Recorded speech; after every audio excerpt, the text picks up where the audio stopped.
Orient bell tiles studio से आप देख रहे हैं एबीपी न्यूज। नमस्कार, मैं हूं चित्रा त्रिपाठी। शाम के 5 बजने वाले हैं। वक्त हो चला है महादंगल का। पश्चिम बंगाल में इस साल चुनाव होने वाले हैं और चुनाव के ठीक पहले राज्य में घुसपैठ पर घमासान हो रहा है।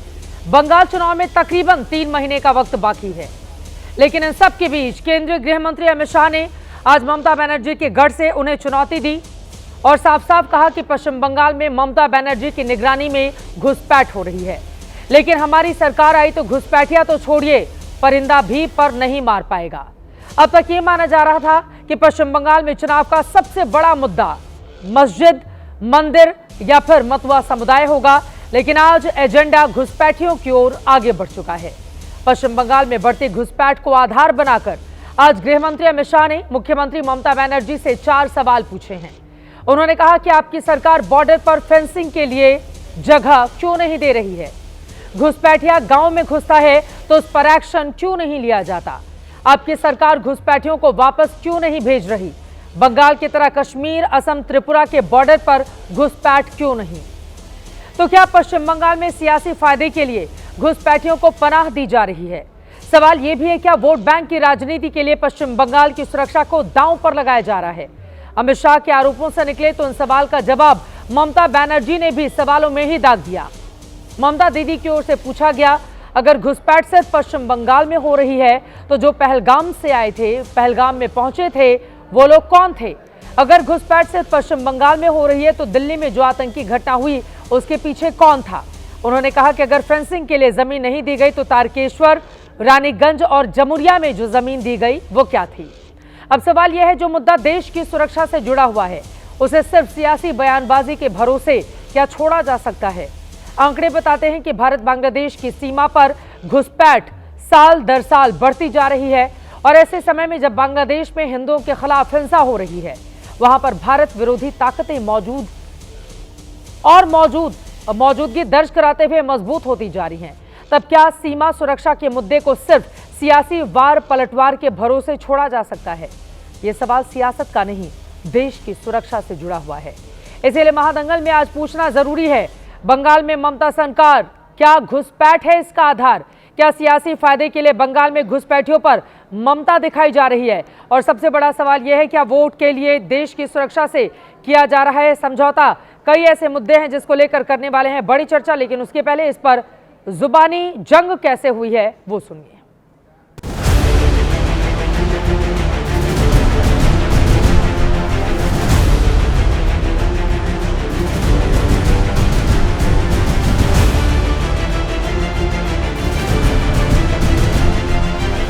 पूरे बंगाल की जनता घुसपैठियों से त्रस्त है और न केवल घुसपैठ रोकेंगे, सारे घुसपैठियों को चुन चुन कर भारत के बाहर निकालने का काम भी भारतीय जनता पार्टी की बंगाल सरकार करेगी।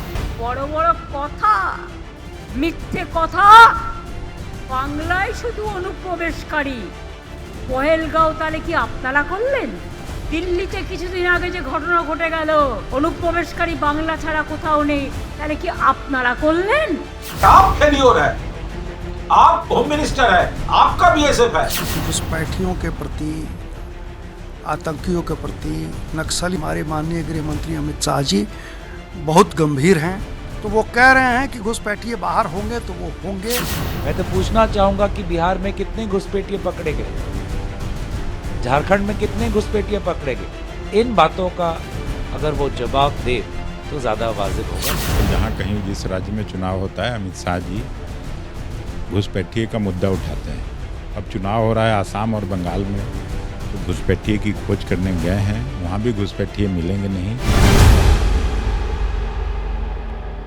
तो बंगाल की लड़ाई अब घुसपैठिया पर आई। कई ऐसे सवाल हैं जिसको लेकर बड़ी चर्चा करेंगे। खास मेहमानों की मौजूदगी है, उनका तारुफ परिचय आपसे करवा देती हूं। प्रदीप भंडारी जी, आप राष्ट्रीय प्रवक्ता हैं, भारतीय जनता पार्टी के हमारे साथ जुड़ चुके हैं। संजय सरकार जी, आप टीएमसी के समर्थक हैं, हमारे साथ मौजूद हैं। हमारे साथ असीम वकार साहब, प्रवक्ता एआईएमआईएम के जुड़ चुके हैं। हमारे साथ रोहित सिंह, अध्यक्ष हैं, आप युवा चेतना के मौजूद हैं। संगीत रागी जी, प्रोफेसर डीयू के हमारे साथ मौजूद रहेंगे और साथ ही हमारे साथ मीता चक्रवर्ती, कांग्रेस पार्टी की नेता भी जुड़ेंगी। सभी का बहुत बहुत स्वागत है। प्रदीप भंडारी जी, आपसे सवालों को लेते हुए ममता बनर्जी की ओर से पलटवार करते हुए कहा गया है ये जो दिल्ली में हुआ, ये जो पहलगाम में हुआ, ये घुसपैठ कहां से हुई थी। और इसी के साथ साथ वो ये भी कहती हैं कि शकुनी का चेला दुशासन बंगाल में जानकारी इकट्ठा करने आया है, जैसे ही चुनाव आते हैं दुशासन और दुर्योधन दिखने लगते हैं। ये कहते हुए बीजेपी के बड़े नेताओं पर उन्होंने निशाना साधा है। प्रदीप भंडारी जी। चित्रा जी, ये तो चुनाव तय करेगा और बंगाल की जनता तय करेगी कि कौन दुशासन है, कौन दुर्योधन है और कौन जो है कौरव और पांडव है। मैं तो सिर्फ तथ्य आपके सामने रखना चाहता हूँ। ये कलकत्ता हाईकोर्ट का ऑर्डर है और कलकत्ता हाईकोर्ट ने 12 नवंबर को 2025 में बंगाल की सरकार से पूछा कि इतनी बार केंद्र ने आपको पत्र लिखा कि आप 600 किलोमीटर की भूमि दीजिए, अभी तक आपने 7 बार पत्र लिखने के बाद 600 किलोमीटर की भूमि क्यों नहीं दी? क्योंकि भूमि जब तक राज्य की सरकार नहीं देगी तो बीएसएफ फेंसिंग कैसे कर सकती है? तो ये कोई एक राजनीतिक आरोप नहीं है। कलकत्ता हाईकोर्ट ने भी इसका संज्ञान लिया है और ममता बनर्जी को इसका जवाब देना चाहिए कि क्यों नहीं वो भूमि को जो है केंद्र की सरकार को देना चाहती जिससे फेंसिंग हो सके। मैं आपके सामने दूसरा तथ्य रखना चाहता हूँ। लवली खातून एक बांग्लादेशी घुसपैठिया है। तृणमूल कांग्रेस ने अपने टिकट पर इस घुसपैठिया को ग्राम पंचायत का चुनाव लड़ाया। ये कलकत्ता हाईकोर्ट के अंदर चैलेंज हुआ और कलकत्ता हाईकोर्ट से उसका चुनाव रद्द हो गया और उसकी पिटीशन जो है उसको सही पाया गया। तो घुसपैठियों को चुनाव ये लड़ाया। तीसरी बात, क्या आपने कभी भी ममता बनर्जी द्वारा एक बार एक स्वर में जो घुसपैठियों के खिलाफ एक स्टेटमेंट बोला है या बांग्लादेश में जो हिंदुओं के साथ नरसंहार हो रहा है उसके खिलाफ ममता बनर्जी ने एक स्टेटमेंट बोला है? नहीं बोला है, क्योंकि वो वोट बैंक को प्रोटेक्ट करना चाह रही है, ना कि बंगाल की अस्मिता की बात। प्रदीप भंडारी जी वो कह रही हैं पेट्रापोल और अंडाल में जमीन किसने दी? जो जमीनें दी गई हैं क्या वो बीजेपी की सरकार को नजर नहीं आती हैं? देखिए, ममता बनर्जी अगर जमीनों की बात करे तो ये बंगाल की जनता अच्छी तरीके से जानती है कि किस तरीके से इंडस्ट्रीज जो है वो बंगाल से जा चुकी है। बंगाल एक समय में आजादी के समय 30% इंडस्ट्रियल आउटपुट को कंट्रीब्यूट करता था, आज सिर्फ 3.5% कंट्रीब्यूट करता है। तो ममता बनर्जी तृणमूल कांग्रेस के नेताओं से तो बड़े बड़े कैश के बोरे निकले, ये तो अमीर होते जाए और ये जहाँ इंडस्ट्री की जमीन है वो इंडस्ट्री की जमीन के अंदर इलीगल इन्फिल्ट्रेटर्स को दें। तो जवाब तो ममता बनर्जी को देना चाहिए। संजय सरकार जी, सीधे आपके पास आते हुए ये 600 किलोमीटर की जमीन जिसका जिक्र अभी किया गया प्रदीप भंडारी जी की ओर से क्यों नहीं दी जाती? राष्ट्रीय सुरक्षा के मुद्दे पर भी राजनीति की जाएगी क्या? और घुसपैठियों के मुद्दे पर तो ममता बनर्जी को केंद्र के सुर में सुर मिलाकर बात करनी चाहिए, तो इतने गंभीर मुद्दे पर इस तरह की राजनीति क्यों? देखिए, मैं सबसे बड़े बात बोलना चाहता है, प्रदीप भंडारी जो बात बोलते हैं ना, बिल्कुल झूठ के ऊपर झूठ, झूठ के ऊपर झूठ के ऊपर झूठ। इसको बिल्कुल कोई नॉलेज नहीं है, कोई जानकारी नहीं है। आज तक बंगाल गवर्नमेंट को किसने लिखा? संजय सरकार होम सेक्रेटरी लिखेंगे, होम सेक्रेटरी को लिखेंगे, होम सेक्रेटरी को लिखेंगे, लेटर देने के लिए। लेकिन लिखा कहीं है? कहीं लिखा है क्या? कहीं लिखा नहीं है ना, लेटर लिखा ही नहीं है। बिल्कुल झूठ बोला, एक भी लेटर प्रूव नहीं कर पाएंगे, ना नोटिफिकेशन, ना उसको मतलब जो होम मिनिस्टर गेजेटेशन में जाकर दिखा सकते हैं ये लेटर लिखा है। ये बोल रहा है, जो बोल रहा है, इसको एक एमएलए है, 3 एमएलए है घुसपैठी। तपन मजूमदार 2021 में भारतीय जनता पार्टी बनगांव से एमएलए बना है, वो 2023 तक गोपालगंज बाहर बांग्लादेश गोपालगंज के वोटर रह चुका है। ठीक है, वोटर रह चुका है, लेकिन वहां का ग्राम पंचायत में और जिला परिषद में लिखा 2023 तक ये गोपालगंज के ये वोटर, ये घुसपैठी नहीं है। अशोक केतनिया, यहाँ उसको फादर मदर दोनों को 2002 का भी नाम नहीं, उसको भी नाम नहीं है।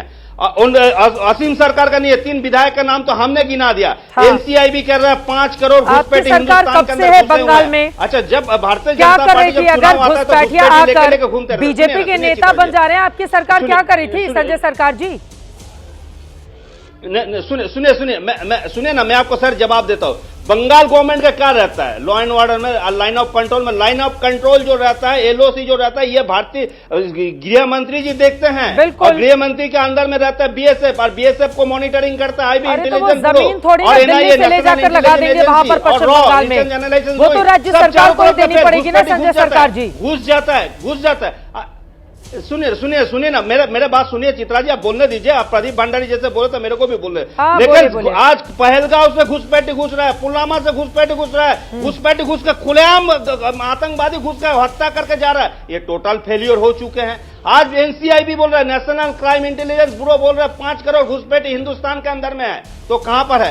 एक मतलब ये जब मेरे बंगाल में जब सर्दी का मौसम आता है ना चित्रा जी, यहां पर कहा था बाहर से बहुत सारे पंछी आते हैं, उसको बोलता माइग्रेंट बर्ड। क्या हुआ? बहुत सारे लेक होता है, लेक में उसको दिखाई देता है। बंगाल में जब चुनाव आता है ना, भारतीय जनता पार्टी को माइग्रेंट लीडर भी यहां पर आ जाता है। चुनाव का समय दिखाई, मतलब 8 घाट 360 में इसको दिखाई नहीं देता है। ठीक है, मतलब प्रदीप भंडारी जी, आप उनकी बातों पर जवाब दीजिए, उसके बाद मैं बाकी मामले के पास जाऊंगी। दिखाई देता है। ठीक है, वो बता रहे हैं कि 3 नेता बीजेपी के नेता बन गए जो घुसपैठिया थे पहले। ठीक है, जो हनुमान जयंती होता है वहां पर भी भारतीय जनता पार्टी को नेता। ठीक है, ठीक है, चले जाओ, जवाब सुन लेते हैं, जवाब सुन लेते हैं। बोलिए। यहाँ पे मैं कह रहा हूँ चित्रा जी, अगर इनके पास है तथ्य कोर्ट चले जाएं। मैं तो कोर्ट करना चाहता हूँ। कलकत्ता की justice, acting chief justice Sujoy Paul और जस्टिस पार्था चटर्जी सेन, इन दोनों की बेंच बैठी थी और इन्होंने बंगाल की सरकार से एफिडेविट मांगा है कि नेक्स्ट हियरिंग के पहले बताइए कि जब गृह मंत्रालय ने आपको पत्र लिखा है तो अभी तक 600 किलोमीटर की दूरी क्यों नहीं दी आपने? देखो जस्टिस ये रही रिपोर्ट दिखाओ ना, आपको बस है तो दिखाओ। आप दिखाओ ना, सर झूठ बोलता है। दूसरी बात, इसको बस कुछ ऐसा करके दूर से दिखा दे, देखो ये मेरा बात, ये है अभी तक इसको बस ओरिजिनल कुछ कॉपी नहीं है, नहीं है, झूठ बोलता है। दिखाओ ना, कॉपी निकाल के दिखाओ। अरे अपनी बारी में संजय सरकार जी सारा काम मोबाइल से हो रहा है, कॉपी दिखाओ मतलब क्या है? आपको वो भेज देंगे, वो मुझे भेज देंगे, मैं आपको भेज दूंगी। संजय सरकार जी अपनी बारी में बोलेंगे, अपनी बारी में बोलेंगे, बाद में जिसको चेक करना है वो फैक्ट चेक कर भी कर सकते हैं। अब इनको बोलने दे, जस्टिस की तरफ से ऐसा रिपोर्ट आया ही नहीं, अभी बोलने दे प्लीज। झूठ बोलता है। ठीक है, अभी बोलने दे उनको, बोलिए प्रदीप भंडारी जी। हाँ, acting chief justice Sujoy Paul और जस्टिस पार्था चटर्जी सेन, इन दोनों की बेंच ने बंगाल की सरकार से पूछा कि आपने अभी तक केंद्र को भूमि क्यों नहीं दी 600 किलोमीटर की? हर घुसपैठिये का तार बंगाल से क्यों जुड़ता है? ममता बनर्जी घुसपैठियों के संरक्षण में आती है और यही घुसपैठी जाके बंगाल की बेटियों के साथ में नरसंहार करते हैं, बंगाल की बेटियों के साथ बलात्कार करते हैं। मुर्शिदाबाद के अंदर जब हमने देखा कि हरगोविंद दास और चंदन दास के साथ में जो मारा गया, अपनी बारी में संजय सरकार जी उनको बोलने दीजिए। दोनों लोग बोलेंगे फिर समझ में नहीं आएगा। प्लीज सर, संजय सरकार जी अपनी बारी में बोलेंगे तो समझ में आएगा। ये बात तो सच है ना कि 2020 से लगातार अब तक के जो आंकड़े हैं, 2020 में जहां 486 घुसपैठ की कोशिश हुई थी, वो 2025 के आंकड़े बताते हैं कि 1100 को पार कर चुका है। तो एक बड़ा खतरा है। अब मैं आ जाती हूं संगीत रागी जी आपके पास, लेकिन पलटकर ममता बनर्जी की ओर से पूछा जा रहा है, भाई इसकी जिम्मेदारी तो केंद्र की है ना, घुसपैठियों को रोकने की जिम्मेदारी राज्य सरकार की तो है नहीं, और इसको मुद्दा बनाया जा रहा है चुनाव में। संगीत रागी जी। चित्रा जी, घुसपैठियों को शरण कौन दे रहा है? उनका वोटर आई कार्ड कौन बनाता है? आधार कार्ड बनाने में मदद कौन करता है? राशन कार्ड कौन बनाता है? जन प्रमाण पत्र कौन बनाता है? ये सारे प्लीज सर अपनी बारी पर बोलिए। संजय सरकार जी अपनी बारी में प्लीज बोलिएगा आप। संजय सरकार जी अपनी बारी में प्लीज सर, प्लीज आप अपनी। नहीं, हम इनको पूछ रहे हैं चुनाव आयोग के अंदर तो सर अभी आप उनको मत पूछिए, अभी मैं मुझे पूछने दीजिए। बोलिए संगीत रागी जी। जब मैं पूछना शुरू करूंगा ना तो तुम बंगाल से कहीं बांग्लादेश चले जाओगे। जब मेरे तेवर कड़े होंगे ना तो फिर कहीं से और के चले जाओगे। अभी मुझे बोल लेने दो, ठीक है? गंभीरता से बोल रहा हूं। नहीं बोलेंगे बोलिए। पश्चिम बंगाल के हिंदुओं की पश्चिम बंगाल के हिंदुओं को की वही दशा होगी जो बांग्लादेश के अंदर आज हो रही है। 1936 में कश्मीर के पंडितों ने वही गुनाह किया था जिसकी सजा उनको 1991 में मिलना शुरू हुआ था। बांग्लादेशी मुसलमानों को घुसपैठी मुसलमानों को देश में शरण देना, बांग्लादेश में उनको टीवी राजेश्वर की रिपोर्ट पढ़ लेनी चाहिए। ये तो 97-98 में आया था। कितने जिलों में, कितने कॉन्स्टिट्यूएंसी में वो कितने डोमिनेटिंग फोर्स हो गए हैं। और आज तो कितना, और हम थोड़े बोल रहे हैं। इंद्रजीत गुप्त जो थे वो तो यूपीए की सरकार में गृह मंत्री थे, वो तो भारतीय जनता पार्टी के नहीं थे, वो तो कम्युनिस्ट पार्टी के थे। जायसवाल जो है वो तो कांग्रेस पार्टी के थे। बुद्धदेव भट्टाचार्य ने भी इस चीज को माना, हितेश्वर साकिया ने भी माना। अरे भाई, वोट के लिए क्या देश बेच दोगे? ममता बनर्जी देश के साथ विश्वासघात कर रही हैं। ठीक है, बाकी और इसकी सजा पीढ़ियां भुगतेंगी। मैं बार बार कहता हूं, बात 10 सेकंड दीजिए। बोलिए। हम अपने बच्चों को सुरक्षित करने के लिए हम अपने बच्चों के भविष्य को सुरक्षित करने के लिए एफडी करते हैं, बैंक बैलेंस करते हैं, उनके लिए जमीन जायदाद करते हैं। देश को सुरक्षित करने के लिए ममता बनर्जी नहीं सोच रही हैं अपने भतीजे का राजनीतिक भविष्य कैसा हो, अपना भविष्य कैसा हो, इस रूप के लिए वो काम कर रही हैं। देश चाहे चूल्हे का बेटा जैसा के लिए बनाते हैं, भाड़ में चला जाए, जैसे प्रेम सिंह अनुराग सिंह ठाकुर के लिए बांग्लादेशी मुसलमान, जैसे राजनाथ सिंह अपना सुपुत्र हो उसको लिए बनाते हैं, पंकज सिंह के लिए उसी तरफ। ये हर आदमी के बीच में बोल रहे हैं, हम भी इनको नहीं बोलने देंगे। वो देश नहीं बेचते हैं, बोलना है अपनी देश नहीं बेचते हैं। ठीक है, हम तो बोला जैसे अमित शाह अपने बेटा जैसा के लिए कर रहे हैं, राजनाथ सिंह देश नहीं बेच रहे हैं। ठीक है, अब अपनी बात राजनाथ सिंह देश नहीं बेच रहे हैं, बेटा ममता पंकज बनर्जी सिंह के देश लिए बेच करता रहे है, हैं। प्रेम सिंह धोलन अनुराग सिंह धोलन के लिए अनुराग सिंह के लिए। अरे तो घुसपैठियों को थोड़ी ना हम सेव करके रखेंगे। ये तो संजय सरकार जी, घुसपैठियों के मुद्दे पर इतनी राजनीति होनी चाहिए। और संगीत ये बोल रहे हैं ना, अमित शाह अपना बेटा जैसा के लिए करते हैं, मंत्री ने भाई घुसपैठ देश के लिए बड़ा खतरा है, पंकज सिंह के लिए करते हैं, सरकारों में इच्छा शक्ति नजर क्यों नहीं आती है? ये सीधा सा सवाल है। अनुराग सिंह के लिए करते हैं, संसाधनों पर कब्जा करते हैं, विजेंद्र के लिए करते हैं, जो भी सामान होता है उनके हिस्से में जाता है। घुसपैठ कई बार आंतरिक सुरक्षा को बड़ी चुनौती देता है। इस मुद्दे पर तो इतनी राजनीति होनी नहीं चाहिए। मुझे समझ में नहीं आता केंद्र और राज्य के बीच इतनी राजनीति इस गंभीर मुद्दे पर क्यों हो रही है। अच्छा, जल्दी से अपनी बात पूरी कीजिए संगीत रागी जी। देखिए, अभी तो एक बाबरी मस्जिद बनाने के लिए आया है मुल्ला कटमुल्ला। ऐसे सैकड़ों पॉकेट्स खड़े हो चुके हैं पश्चिम बंगाल के अंदर, और ये आने वाले दिनों के अंदर 2020-25 अभी तो 25 हो रहा है, 25 साल बाद पश्चिम बंगाल का भविष्य क्या होगा ये देखने लायक होगा। अशोक सिंघल का बेटी का साथ पश्चिम बंगाल का हिंदू भुगतेगा, साथ में शादी हुआ और कुछ नहीं मैं कह रहा हूँ। पश्चिम बंगाल का हिंदू यदि सचेत नहीं हुआ पर बन रही है उसको तो रोक नहीं पा रहे हैं आप लोग, और बैठकर यहाँ पर किसकी शादी कहाँ पर हुई है इसको लेकर राजनीति कर रहे हैं। सरन जी को साथ में शादी आडवाणी जी को बेटी का, ये क्या बात हुई संजय सरकार जी? यहाँ पर शादी, ये क्या बात हुई किसी की शादी की बात हो रही है यहाँ पर? अभी तो फिलहाल फैज करीम को साथ में किसको, रामलाल का बेटी को शादी। यही जाकर आप सबके घर में घुस कर देखिए कि किसकी शादी कहाँ पर हुई है। ठीक है, मैं सीधे इनके पास आते हुए असीम प्रकाश साहब, बड़ा मुद्दा होगा क्या बंगाल के चुनाव में? आपकी पार्टी में कुछ सीटों पर चुनाव लड़ेगी। ठीक है, अब सरकार जी हर किसी के बीच में बोलेंगे। भाई यहाँ की सरकार आप नहीं है। टीवी में अभी जो डिबेट चल रही है संजय सरकार जी, यहाँ आपकी सरकार नहीं चलेगी। आराम से अपनी अपनी बारी में, वरना म्यूट करना पड़ेगा मुझे अपनी अपनी बारी में। यहाँ की टीवी की सरकार हमारा पीसीआर है, वो आपको म्यूट कर देगा, फिर बोलने का मौका नहीं देगा। प्लीज अपनी अपनी बारी में, नाम में सरकार लगा देने से नहीं हो जाता है। आराम से संजय सरकार जी प्लीज। अब आखिरी बार मैं बोल रही हूँ आपके पास आते हुए असीम प्रकाश जी, घुसपैठिया क्या बड़ा मुद्दा होंगे पश्चिम बंगाल के चुनाव में?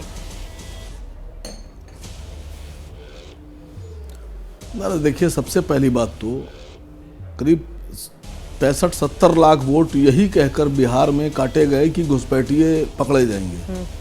तो केंद्र सरकार सबसे पहले तो ये बताए कि बिहार में कितने घुसपैठिए मिले, आसाम से अब तक आपने कितने घुसपैठिए भेजे, उत्तर प्रदेश में लगभग 3 करोड़ वोट घुसपैठिए के नाम पे काटे गए। मोदी जी, योगी जी खुद बोल रहे हैं कि 3 करोड़ के आसपास वोट कटेंगे। SIR आपने घुसपैठियों के लिए शुरू किया था, आप इसका खुलासा तो कीजिए, एक बार डाटा तो दीजिए कितने उत्तर प्रदेश में घुसपैठिए हैं, दिल्ली से कितने भेजे आपने, पिछले 10 साल में आपने पूरे देश से कितने घुसपैठिए भेजे। मालूम तो पड़े देश को, खाली मुंह से कह देने से घुसपैठिया थोड़ी ना होता है। अब अभी बताइए, वो उनको सरकार को कहा जा रहा है कि तुमको बांग्लादेश भेज देंगे। क्या वैसे मतलब आदमी मुंह से बोलेगा उसको बांग्लादेश भेज दिया जाएगा? धमकी दी जा रही है साहब चैनल के ऊपर। अरे वो पाकिस्तानी परिवार है। और कल को अगर यही सरकार पलट जाएगी तो ये जो धमकी देने वाले लोग हैं ये पता नहीं कहां घुस जाएंगे, बोलेंगे ही नहीं मारे डर के। जवाब देता हूँ। ये इतने बहादुर हैं कि ये सरकार अगर पलटेगी तो ये बोलेंगे भी नहीं भाई। सरकार नहीं थी ना, पहले तो आप डाटा तब भी क्लियर बोलते कीजिए थे कि हम। बिहार में घुसपैठियों की आंकड़ा क्या था। बोलते थे 2014 से पहले का अगर एक भी वीडियो दिखा दिया जाएगा तो राजनीति छोड़ दूंगा। 2014 से पहले का कौन सा वीडियो देखना चाह रहे हैं 2014 के पहले का घुसपैठियों का? हाँ बिल्कुल चाहिए जवाब। कौन सा वीडियो देखना है आपको?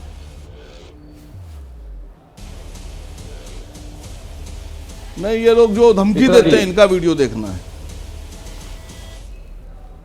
नहीं, घुसपैठिया मुद्दा होंगे या नहीं होंगे बंगाल के चुनाव में? सीधा सा सवाल था, खूब घुमा दिया आपने। बताइए संगीत रागी जी, जल्दी से मैडम अपनी बात बिहार में अरे घुमा नहीं आप घुमा रही हैं मैडम, आप मेरी बात का जवाब नहीं दे रही। मैंने सीधा सवाल पूछा है कि अभी तक जहां जहां आपने घुसपैठिये के नाम पे SIR किया है, कितने घुसपैठिये मिले? आंकड़ा तो दीजिए कि बता आपने घुसपैठिये कहा और हम आपकी बात मान लेंगे। इतने ईमानदार आप लोग नहीं है कि आपकी बात एक बार में मान ली जाए। घुसपैठिये के नाम पर SIR किया गया? यस, बिल्कुल किया गया, बिल्कुल किया गया।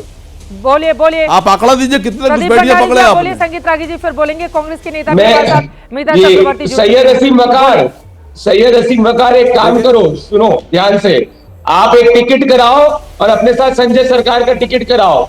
ये हकीमपुर बॉर्डर है बंगाल के अंदर, जब से SIR घोषित हुआ एक एक घुसपैठिया जिसका वोटर ID नहीं है, जिसने फर्जी आधार कार्ड है, खुद जाके बांग्लादेश के बॉर्डर पे बैठा हुआ है, बोला है कि भाई अब मेरे को ममता बनर्जी नहीं बचा सकती, मैं बॉर्डर छोड़ के डाल रहा हूँ। ADP न्यूज और तमाम चैनल्स के अंदर रिपोर्ट करी है, तो जाओ जरा वहां से दूर से मत आओ। मैं बंगाल के अंदर बैठा रिपोर्ट दिखाई थी, मैं तुम्हें लेके जाऊंगा कि बांग्लादेश वो वापस जाना चाहते हैं या कुछ लोग जा भी रहे हैं। ये बिल्कुल सही बात है। अपनी बात आगे बढ़ाइए प्रदीप जी, फिर मैं बाकी लोगों के पास जाऊँ। दूसरी बात मैं चित्रा जी वापस से कहूंगा, जब बिहार के अंदर SIR के अंदर वोट कटे तो जिन ने फर्जी आधार कार्ड बनाया था वो भी उनमें शामिल थे। कुछ लोग थे जिनका मृत्यु हो गई थी, कुछ लोग थे जिनने फर्जी आधार को घुसपैठिये हटे तभी जाके वोट कम हुए। तीसरी बात, मैं ओपन चैलेंज आपके शो पे कर रहा हूं, हम तो घुसपैठियों को हटाने की बात कर रहे हैं। ममता बनर्जी अभी तक क्यों नहीं कह रही कि वो केंद्र का समर्थन करने के लिए तैयार है घुसपैठिये हटाने में? दे दे 600 किलोमीटर की भूमि। लग रहा है कि हम राजनीति कर रहे हैं तो कल दे दे 600 किलोमीटर की भूमि, परसों फेंसिंग चालू कर देंगे, पर नहीं देगी वो, क्योंकि उनको पता है कि जाके अलग अलग फर्जी आधार कार्ड घुसपैठियों पे ममता बनर्जी ने बनाए। इसीलिए अभी तक तृणमूल कांग्रेस का एक भी नेता घुसपैठियों के खिलाफ नहीं बोल रहा है। ये तो घुसपैठियों को कह रहे हैं कि आधार कार्ड दे दो। लवली खातून इनकी खुद की पंचायत की मेंबर है, जो एक बांग्लादेशी घुसपैठिया, इसको उन्होंने चुनाव लड़ाया, कलकत्ता हाईकोर्ट ने चुनाव को रद्द किया, तो हम तो घुसपैठियों के खिलाफ खड़े। बोलिए असीम वकार जी, आप जवाब दे दीजिए, फिर मैं बाकी लोगों के पास आऊंगी। असीम वकार वो दिखा रहे हैं और ये सच बात है, हम लोगों ने भी टीवी पर रिपोर्ट की थी जिसमें ये बताया था कि किस तरह से घुसपैठिया वापस जा रहे हैं बांग्लादेश। तो ये तो अच्छी बात है ना, इसका तो स्वागत करना चाहिए। आप लोगों ने कोई नहीं, क्यों स्वागत करें आपकी बात का भाई? हम नॉर्थ ईस्ट में, त्रिपुरा में, मिजोरम में जितना घुसपैठिया बांग्लादेश का वहां है पूरे देश में कहीं नहीं है, और सरकार भी आंकड़ा पेश कर चुकी है उसका। घुसपैठिया मत बोलिए, आप हर जगह घुसपैठिया चेक कर रहे हैं, लेकिन त्रिपुरा में और मिजोरम में चेक नहीं कर रहे हैं। अच्छा कहो खुद, आप क्यों चेक कर रहे हैं? मैं बता रहा हूं, सरकार ने खुद आंकड़ा दिया है कोई डेटा है कि 2 करोड़ के आसपास त्रिपुरा में, मिजोरम में, नॉर्थ ईस्ट में घुसपैठिया है। हवा में तीर उठा रहे हो क्या आप? चेक कीजिए। अरे हवा में तीर उठा रहे हो क्या? या आपको घुसपैठियों ने बोला कि हम वहां पे पाए? अरे तो एक एक करके अगर कहीं से भी शुरुआत हो रही है या आगे बढ़ा जा रहा है तो उसका तो वेलकम करना चाहिए। अब मैं आ जाती हूँ मीता चक्रवर्ती जी आपके पास। घुसपैठिये वाले मुद्दे पर जबरदस्त तरीके से आज गृह मंत्री अमित शाह ने निशाना साधा है ममता बनर्जी पर। आपको लग रहा है घुसपैठिया एक बड़ा मुद्दा बनेगा और ये चुनौती बनेगा दोनों के लिए, क्योंकि यकीनन बॉर्डर की जिम्मेदारी केंद्र सरकार की है, वहीं घुसपैठियों को पनाह देने की के जो आरोप है वो ममता बनर्जी के ऊपर लग रहे हैं। मीता चक्रवर्ती जी, कांग्रेस पार्टी का क्या है टेक इस पर?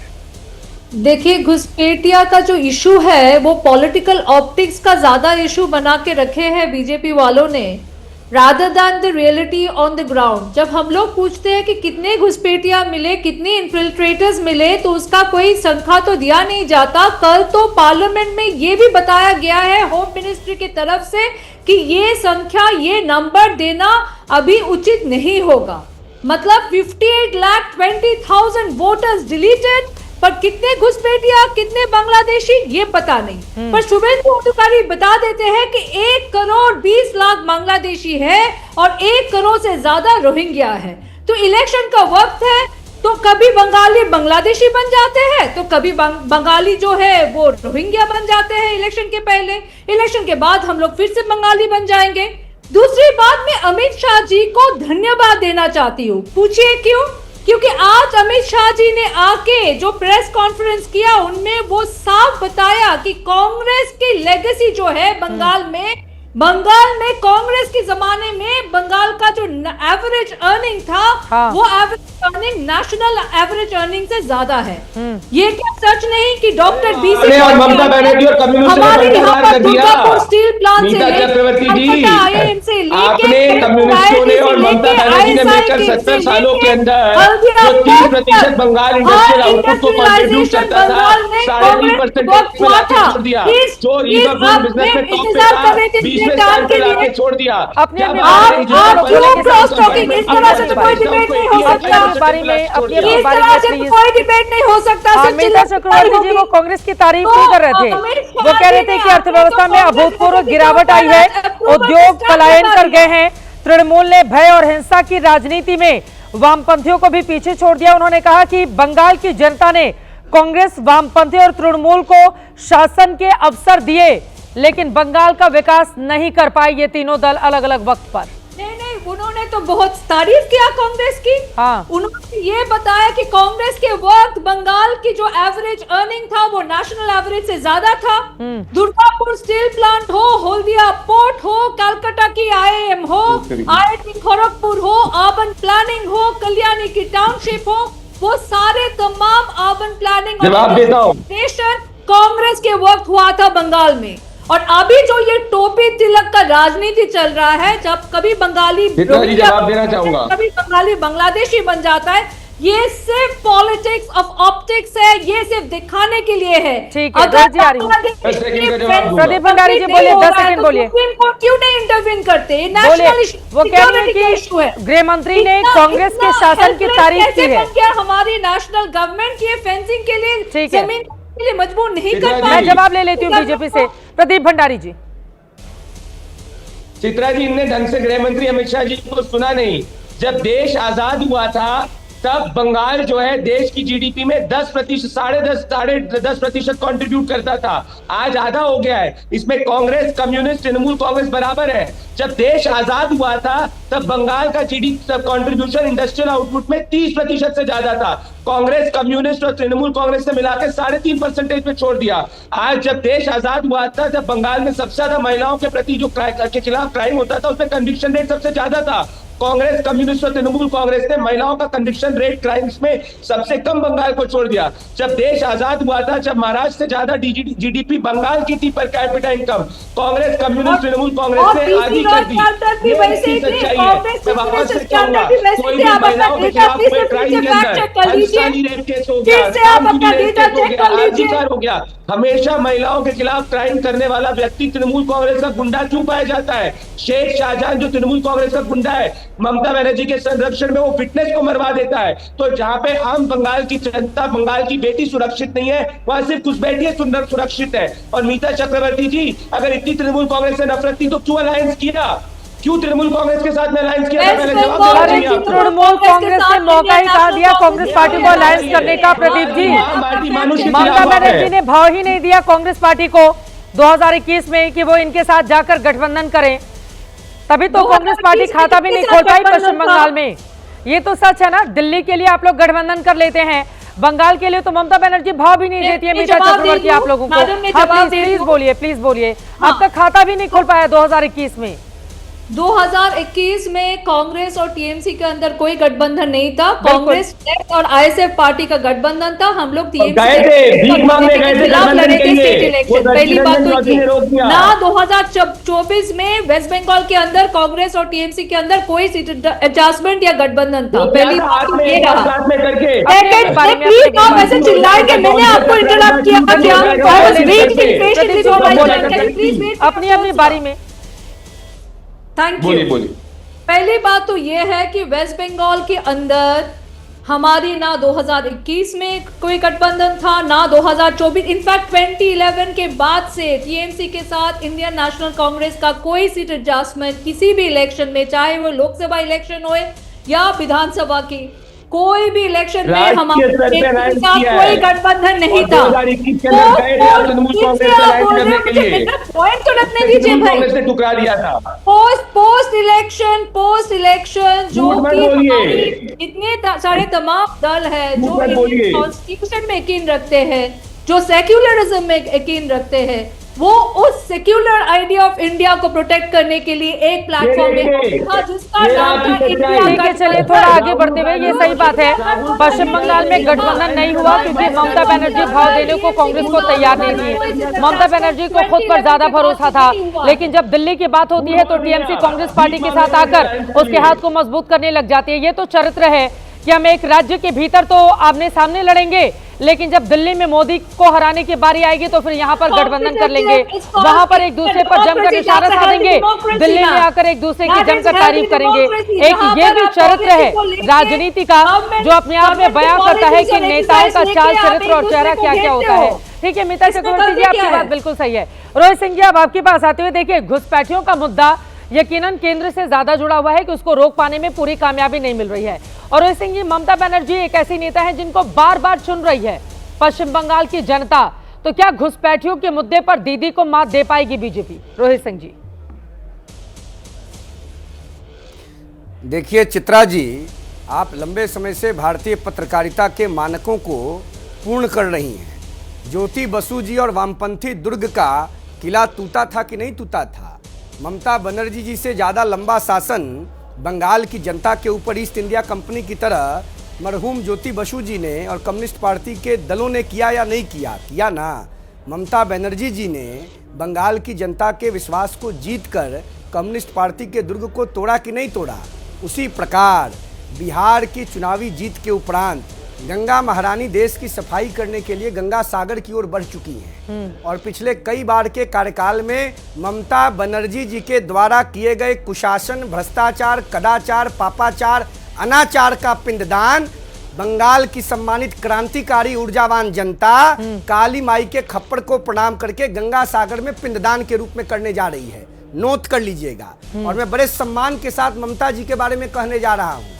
इस्लाम धर्म में औरतों को बानो कहा जाता है सम्मान के साथ। तो ये जो हमारी ममता बानो हैं, इन्होंने बंगाल का सुपड़ा साफ कर दिया अपने भतीजे अभिषेक बनर्जी के मोह माया में, और इनको दुर्योधन और दुशासन याद आ रहा है। इनको पता होना चाहिए कि नरेंद्र मोदी जी राम हैं। सुनिए ना, बिल्कुल सही कह रहा हूँ। मुसलमान धर्म में बानो सम्मान के साथ कहा जाता है। अरे जो भी एग्जाम्पल गलत नहीं दे रहा हूँ, नहीं है ना, वो है हिंदू है, ब्राह्मण है ममता बनर्जी। आप खुद पढ़ी लिखी हैं। किसी का टाइटल कैसे बदलेंगे रोहित जी? ये गलत बात है, ये तो गलत बात है ना। देखिए कुछ भी उनकी नीतियों पर आप उनको टारगेट कीजिए, लेकिन एक राज्य की बार बार चुनी जाने वाली वो मुख्यमंत्री है रोहित जी। शासन बोलेंगी, हाँ गलत है, बिल्कुल गलत है। देश के प्रधानमंत्री और गृह मंत्री के बारे में गलत है बोलेंगी। ममता बनर्जी ने गलत बोला है, बिल्कुल गलत बोला है। इस देश की जनता मोदी जी को राम मानती है और अमित शाह जी को लक्ष्मण मानती है। हैसियत में रहे बंगाल में तृणमूल कांग्रेस के लोग। नरेंद्र मोदी राम है, अमित शाह लक्ष्मण है इस देश के। धारा 370 खत्म करने के बाद देश के गृह मंत्री की पूजा इस देश का एक एक नागरिक अपने घर में करता है। सरदार वल्लभ भाई पटेल जी जैसे चट्टानी शक्ति के प्रतीक हैं अमित शाह जी। और बंगाल में जो ममता बानो के सरकार में बांग्लादेशियों का प्रवास हो रहा है, प्रवेश हो रहा है, ये अब चलेगा नहीं। और ये बात को नोट कर लीजिए ममता बानो जी, बंगाल की जनता जग गई है। ये रविंद्रनाथ टैगोर की धरती है, ईश्वर चंद्र विद्यासागर, राजा राम मोहन रॉय की धरती है, ये क्रांति और शांति की धरती है। अब काली मैया खप्पड़ लेके नाचेगी और सभी पापाचारियों का, दुर्योधन का, दुर्शासन का। ठीक है संजय सरकार जी, संजय सरकार जी आपके पास तुम्हारा सीना काटेगी, तुम्हारा सीना दिए हुए राइट टू वोट। संजय सरकार जी, मेरा ये सवाल है, 2021 का चुनाव हमने जाकर पश्चिम बंगाल में कवर किया था। एक सेकंड संजय सरकार जी से जवाब लेने दीजिए, संजय सरकार जी से जवाब लेने दीजिए। आपकी बात हो गई, ऑपरेशन करेगी सरकार। ठीक है रोहित जी आपकी बात हो गई। मेरा सवाल सुनिए संजय सरकार जी, मेरा ये सवाल है, 2021 में हम लोगों ने जाकर कवरेज की थी, 2008 उस समय दीदी प्रधानमंत्री नरेंद्र मोदी मन से दीदी और दीदी कहते थे, आप लोग इतने चिढ़ जाते थे बिल्कुल कि न जाने क्या हो गया, दीदी और दीदी में करंट आ जाता था। अभी ममता बनर्जी अगर बीजेपी के बड़े नेताओं को शकुनी का चेला, दुशासन, ये कौन सी भाषा है उनकी? मतलब ये हाल हो गई है, मतलब चुनाव लड़ेंगे आप इस तरह के शब्दों पर? संजय सरकार जी, देखिए मैं एक चीज आपको बता, जब 2008 में 13 अक्टूबर में गांधीनगर में मंदिर बनाने, ये गांधीनगर शहर बैठाने के लिए 80 मंदिर तोड़ा गया था। मुख्यमंत्री नरेंद्र मोदी 16,000 कांग्रेस के नेता जेल की सलाखों के पीछे गए थे 2021 के पोस्टपोल वायलेंस के बाद में। जब काशी विश्वनाथ कॉरिडोर बनाने के लिए हजारों शिवलिंग तोड़ा गया था, तब उसको नरोत्तम मोदी बोलेंगे ना, नरोत्तम बोलेंगे ना। जब बिहार में समस्तीपुर में भोलेनाथ को तोड़ा जाता है, बेरी लगाकर खंजर लगा के खींच के लेकर जाता है, तब नरेंद्र मोदी को क्या नरोत्तम बोलेंगे ना, नरोत्तम मोदी बोलेंगे ना, नरोत्तम मोदी बोलेंगे ना। तो ये जिन्ना खानदान है। और रोहित को अगर इसका पीठ खाने की इच्छा नजदीक गया है, गया फल्गु नदी में जाकर बैठ के अपने माँ बाप को पहले पीठ दे दे, बाद में बंगाल में पीठ देने के लिए आएंगे ना। रोहित को बोलिए पहले गया जो नदी फल्गु नदी है, फल्गु नदी बहुत नजदीक है, फल्गु नदी में जाकर बोलिए मोदी और अमित शाह के नाम पे पहले पीठ डाल के बोलेंगे ज्यादा अच्छा होगा। संजय सरकार जी की बात पहले पूरी हो जाए, फिर मैं आ रही हूँ प्रदीप जी आपके पास। कंपनी से अगर चंदा लेता है, आलेमा जैसे बीप कंपनी से चंदा लेता है, प्रदीप पांडे हिंदू नहीं होता है। अगर सुकांत मजूमदार, अगर शांतनु ठाकुर अगर अपना लेकर एक बार लिखते हैं जाएंगे, तो वो हिंदू नहीं होता है। होता है कि लिस्ट निकाल कर रखी हुई है कि कैसे कहीं पर साउथ दमदम में रामनवमी की पूजा से रोक दिया जाता है, तो कलकत्ता हाईकोर्ट की फटकार लगती है। हनुमान जयंती के जुलूस पर पश्चिम बंगाल पुलिस लाठीचार्ज कर लेती है। मुहर्रम को लेकर दुर्गा मूर्ति विसर्जन पर पाबंदी लगा दी जाती है। अब हिंदू धर्म में बताइए ना, फिर हम घेर जाएंगे बुरी तरह से। संजय सरकार जी, जो पिंड जो होता है पिंड खाते हैं, अग्रगामी ब्राह्मण को पिंड खाना पड़ता है, तो रोहित सिंह पहले जाकर अग्रगामी ब्राह्मण की तरफ से जाकर पिंड खा ले, वो तो बढ़िया रहेंगे। बंगाल गंगा सागर बहुत दूर पड़ता है। भद्रता क्यों की जा रही है? दुर्योधन दुशासन फल्गु नदी के ऊपर में जाकर करवाई जा रही है। नरेंद्र मोदी और अमित शाह को पिंड दे दे, तब तो ठीक रहेंगे ना। अगर पिंड देने का इतना ही शौक है इनको, चले मैं आपको लेकर आती हूँ संगीत रागी जी। तो पहले रोहित सिंह, अरे संजय सरकार, तो माँ बाप को पिंड देने के लिए बोलिए। नरुद्दीन मोदी जो नरेंद्र मोदी है, उनको पिंड देने के लिए बोलिए। नादिर शाह का भाई, इनका मानसिक संतुलन ये कौन सी भाषा है संजय सरकार जी? हो जाएंगे ना, इनका मानसिक संतुलन अच्छे शब्दों का इस्तेमाल कीजिए। वो शतायु हो उनके उम्र और ज्यादा बड़े, कैसी भाषा बोल रहे हैं संजय सरकार? ये और ये बिल्कुल गलत बात है। रोहित, आप भी गलत बयानी करते हैं। ये तरीका नहीं हो सकता है डिबेट का कि यहाँ पर आकर किसी के नाम में हम मानो जोड़ दे, किसी का पिंडदान करवाएं। यहाँ पर ये चल रहा है क्या पिंडदान का कार्यक्रम? प्लीज आराम से मुद्दे पर रहते हैं। बंगाल के मुद्दे पर, बंगाल के मुद्दे पर पार्टी मदद देता है। संगीत रागी क्या बोलेंगे? संगीत रागी प्लीज अपनी जुबान थोड़ा कंट्रोल कीजिए संजय सरकार, ये तरीका ठीक नहीं है, ठीक है? और कहा जाता है कि जितने भी आप लोग अपशब्द बोलते हैं प्रधानमंत्री जी के बारे में, उनका उतना ही बहुत भला होता जाता है संजय सरकार जी। तो कृपया उनके बारे में बोलने के पहले 10 बार सोच भी लीजिए। और ये तरीका नहीं हो सकता है देश के सबसे बड़े नेता को लेकर इस तरह की अभद्र टिप्पणी करने का। ये बिल्कुल गलत बात है संजय सरकार। संगीत रागी जी, घूम फिरकर घुसपैठिए के मुद्दे पर ही होगा क्या बंगाल का चुनाव? फिर ममता बनर्जी ने क्या किया बीते 15 सालों में? उन्होंने राज्य का विकास किया नहीं किया, अर्थव्यवस्था में कहां पर वो राज्य खड़ा है, बाकी मुद्दों पर फिर ये गौड़ हो जाएगा ना जब घुसपैठिया इतना बड़ा मुद्दा बन जाएगा। तो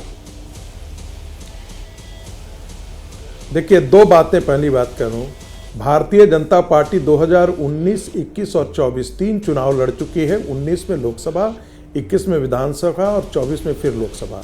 इन तीनों में देखेंगे तो 143 सीटों पर भारतीय जनता पार्टी कभी न कभी जीती है। 271 सीटें ऐसी रही हैं जहां भारतीय जनता पार्टी नंबर 1 या सेकंड के स्तर पर आई। तो बंगाल विजय ऐसा नहीं है कि असंभव दुर्ग है जिसे भारतीय जनता पार्टी ने। दूसरी बात ध्यान रखिएगा, BL संतोष जी ने जो कल कहा था परसों कि ये हमारे लिए सिविलाइजेशनल बैटल है और बंगाल का भविष्य बंगाल के हिंदुओं के हाथों में। सबसे कठिन दौर तब होता है जब एक हिंदू जो है जिसको 37% मुसलमान आकर के उसके लिए एक है। अरे यार, तुमको मुंह का बवासीर हो गया है क्या? तो गंभीरता दिखा लीजिए प्लीज। हम बोले ना, बंगाल में तो सब आ सकता है चित्रा जी। जब एक चीटी के होठ में लिपस्टिक लगा सकते हैं, क्या ये लिपस्टिक लगा सकते हैं? यहाँ पे लिपस्टिक लगाने का कोई कार्यक्रम चल रहा है कि क्या फालतू की बातें से खराब हो गया है, क्योंकि भारतीय जनता पार्टी का 38% वोट आ चुका है बंगाल के अंदर, इसीलिए अगर ये संभव नहीं है तो बंगाल में भारतीय जनता पार्टी को सत्ता में आने का संभव नहीं है। चित्रा जी, बोलिए रागी साहब। चित्रा जी चित्रा जी उनका बंद कर दीजिए, बस दो लाइन में बोलूंगा। अगर चीटी को वोट में लिपस्टिक लगाएंगे तो भारतीय जनता पार्टी आ सकता है। हाथी को गोद में यही बेटा बोला था 2016 में, बच्चर को साड़ी, जब 2016 में बोला था ना, 2021 में सबसे प्रमुख विपक्षी दल बन गए, देश में 3 सीटों से 77 सीटों पे अंदर आ चुके हैं, अब जाके सरकार भी बनाएंगे। प्रदीप जी एक सेकंड संजय सरकार जी हम नहीं बोल रहे, संजय सरकार जी, ये चौथी बार आप रिपीट कर रहे हैं चीटी के होठ में लिपस्टिक लगाना। सर ये कॉमेडी का शो चल रहा है या कोई आप कॉमेडी वाली टैबलेट खाकर आए हैं? ये कॉमेडी का शो चल रहा है क्या? सर आपको ही शोभा देगा चीटी को लिपस्टिक लगाना? जिस दिन लिपस्टिक लग जाएंगे भारतीय जनता पार्टी उस दिन सत्ता में आएंगे, हम बोल रहे हैं। मच्छर जिस दिन तब आ जाएंगे, संजय सरकार, भारतीय जनता पार्टी की 2026 में बंगाल में सरकार बनेगी। संजीत जी आप प्लीज अपनी बात पूरी कीजिए और संजय सरकार गंभीरता से सुनिएगा, आपके भी काम आएंगी उनकी बातें। संजीत रागी देखिए चित्रा जी, बोलिए। चित्रा जी बंगाल में जब मुस्लिम मतदाताओं को चुनना था तो अधीर रंजन और यूसुफ पठान के बीच में, यूसुफ पठान क्या थे, नए खिलाड़ी थे, उनके बीच में चुनाव करना था तो मुसलमान के नाम पर मुसलमान वोट करता है, तो वो वोट तो एकमुश्त है।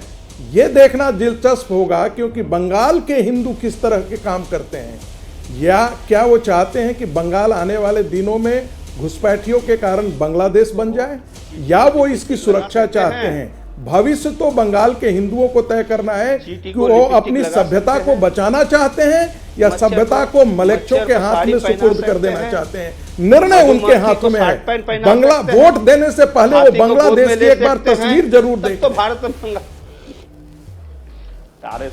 संजय सरकार जी को पता नहीं क्या हो गया, मैं उम्मीद करती हूँ कि अभी जो मेरी तबीयत इनकी खराब है, एक ग्राउंड पे जा रहे हैं, इनको समझ में आ गया कि भारतीय जनता पार्टी के पक्ष में बंगाल की जनता है, डिबेट हो रही है घुसपैठियों के इतने गंभीर मुद्दे पर। आप चीटी को लिपस्टिक लगा रहे हैं, मच्छर को साड़ी पहना रहे हैं और हाथी को गोद में उठा रहे हैं। संजय सरकार जी ये तो आपका दिन आ गया है।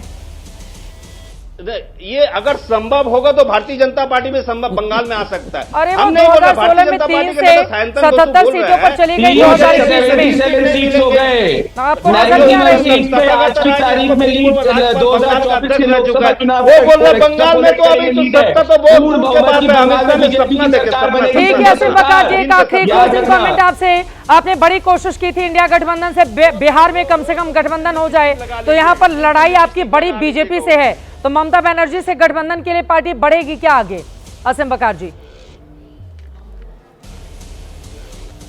ना देखिए, सबसे पहली बात तो मैं एक एतराज जता दूं, आप उत्तर प्रदेश से हैं, आप ब्राह्मण हैं और आपने बंगाल की एक ब्राह्मण जाति की बेहतरीन महिला ममता बनर्जी का धर्म परिवर्तन करा दिया अपने चैनल पर। अच्छा, आपके चैनल पर एक ब्राह्मण महिला का धर्म परिवर्तन करके उसको बानो कहा जा रहा है। मैंने टोका नहीं क्या उनको? आप इनको रोक नहीं रही। क्या नहीं असीम बकार जी उनको डिबेट नहीं सुन रहे थे क्या? आपका मोबाइल ऑफ हो गया था उस समय? नहीं, मुझे शर्म आई मैडम। आपको शर्म आई, मुझे भी आई, आप ही की जितनी आई। एक महिला, मैंने बिल्कुल उनको चुप कराया था। एक ब्राह्मण महिला उत्तर प्रदेश की बंगाल की ब्राह्मण महिला का धर्म परिवर्तन कराए दे रही है। अरे असीम बकार जी प्लीज ये बदजुबानी मत कीजिए। आपके चैनल यहाँ पर धर्म परिवर्तन कराने के लिए नहीं बैठी हूँ मैं, जर्नलिस्ट हूँ, मेरे काम के बाद सवाल पूछना है।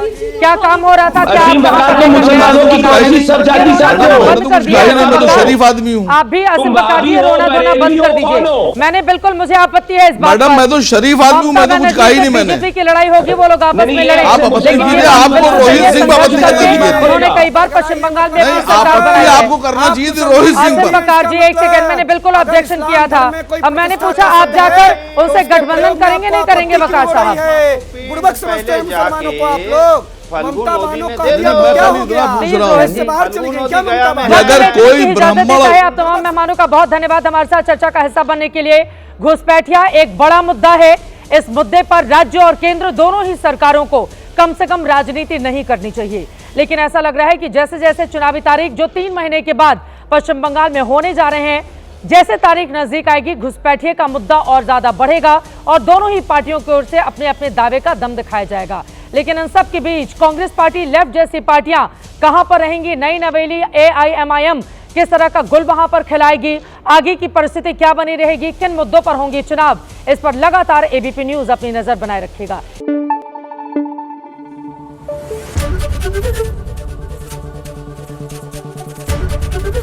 ABP न्यूज आपको रखे आगे।